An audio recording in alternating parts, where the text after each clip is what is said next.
So let's begin a discussion on advertising. So if you go back 25 years, commerce or the way people did business was very different from the way people do business today in the age of the internet. So what I want you to do is to tell me some of the differences between internet commerce and traditional commerce, the way you see it.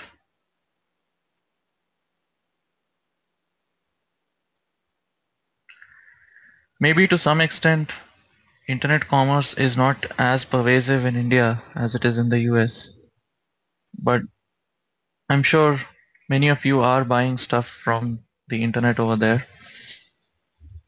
Um, so I would like one or more of you to come up with a list of differences between how people did business traditionally and how they do business today in the age of the internet.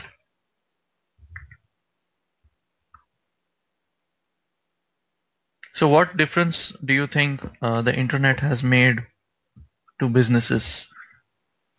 Let's say you are a bookseller, and if you were living 25 or 35 years ago, you would probably have a bookstore or something in your local town, and customers would come to you physically, and they would buy books from you, and they would pay you whatever your posted price for the book is, and that's how you would earn your revenue. So what difference do you think the internet has made to traditional businesses like bookstores or businesses selling shoes or clothes or even groceries for that matter?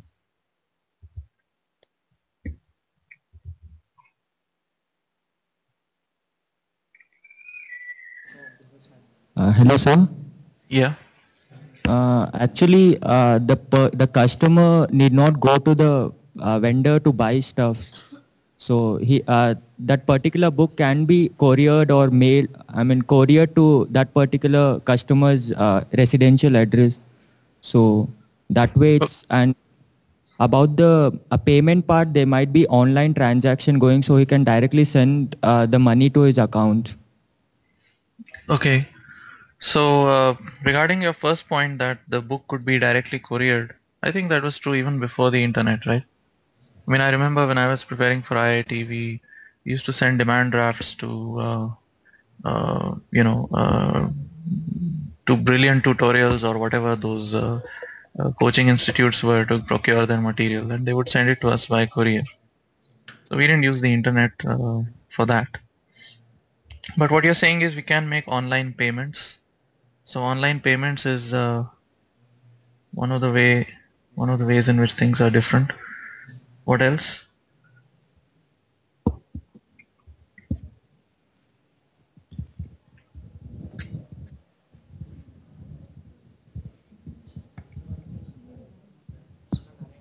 Hello, sir. Yeah. Uh, in traditional commerce, where we actually go to directly and buy, we can't check out more options at a single time. But in internet commerce, to buy a commodity or something, you can have many options where you can compare the prices so that you'll get a better idea of where to purchase. Yeah. So price comparison is easier. You're saying there are shopping search engines which specifically uh, give you the prices for a particular product from gathered from different sellers. Um, what else? So you're thinking about it from the point of view of a customer. What about from the point of view of, say, the business itself? Let's say you want to start your own business selling shoes. Yeah. How would you Hello, take sir. advantage of? Yeah. Sir, I believe internet commerce, using internet commerce, many companies they can now market their products much more efficiently than traditional commerce, because that time using traditional commerce you used to have a showroom or something where people will have to walk in to get to know about your products. But using internet, like in Facebook and all, we keep on seeing ads. Like our in India we have Myntra.com for t-shirts, which sell modified t-shirt as per our choice. So we don't have to go to Myntra.com. Actually, we just go to their site by seeing their ad, select a prototype of the t-shirt and put our own message on it, and we can get it done. So I think that's the difference between traditional and internet commerce. Okay, so you're saying there's a much bigger market potential.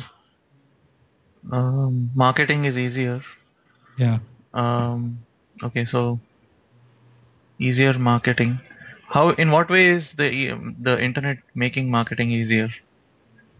You're saying Sir, that customers can find your site, can browse your products more easily from a distance. yeah, sir. It's like when we do any search on Google, for example, we are constantly tracked on what we are searching for. So as per our search basis, the companies, they keep on putting ads which is related to our search. Like if I'm constantly searching for shoes, so Reebok, Nike, these ads will show up in consecutive searches whenever I'm going to other sites. So this is the way they are actually making it bigger, the market. They are trying to understand what the user is looking for, and they keep on posting the ads in our site. But it is not same for all, I believe. Like if someone is searching for a book, so he will be getting ads from Amazon.com or something like that.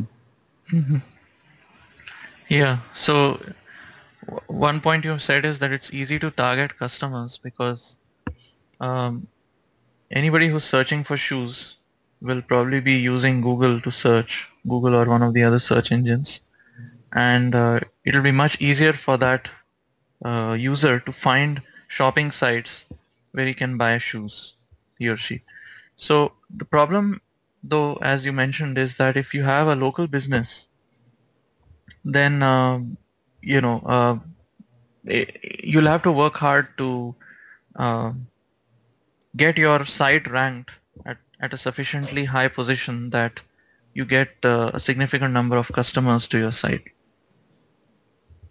So yeah, any other Hello, sir. points maybe? Yeah. In traditional commerce, we can touch and feel the things and we can bargain also. But in internet, we can't do that. Okay, bargaining. Well, actually, even in the US, it's very hard to bargain if you go to a, say a Walmart store or other kinds of stores. In India, of course, bargaining is prevalent. But yeah, I mean, I take your point. Bargaining is easier in traditional commerce. All right. Okay. Internet commerce, I feel it's a bit more economical because you don't need the establishment cost. Yeah, that's a good point. So we can say it has low barriers to entry. If you want to start your own business, you don't have to start. Let's say you want to start a bookstore. You don't have to build a bookstore in every city in India. You can start a bookstore. You don't even need to have an official store. You can just have some kind of a simple go down or a warehouse from where you store your books, and then you use the internet to get customers. So the setup costs and all are much easier. So Yeah. I feel the commodity trading and everything has been dematerialized by using internet commerce. Previously, there used to be documents which has to be carried physically, and if you want to trade gold or silver, should do it by physical manner. But from the internet commerce, it is dematerialized so that there is no physical trade. Everything is dematerialized. Okay. Dematerialization.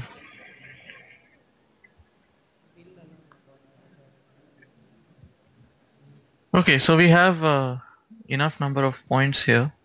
Um, so good. So I got answers from different people. So it's a good start. So what we're going to do is we're going to look at how internet commerce works at a very high level, and in particular to connect this lecture back to the previous lectures on building IR systems, we're going to also see how an IR system can be extended to incorporate advertisements and so on.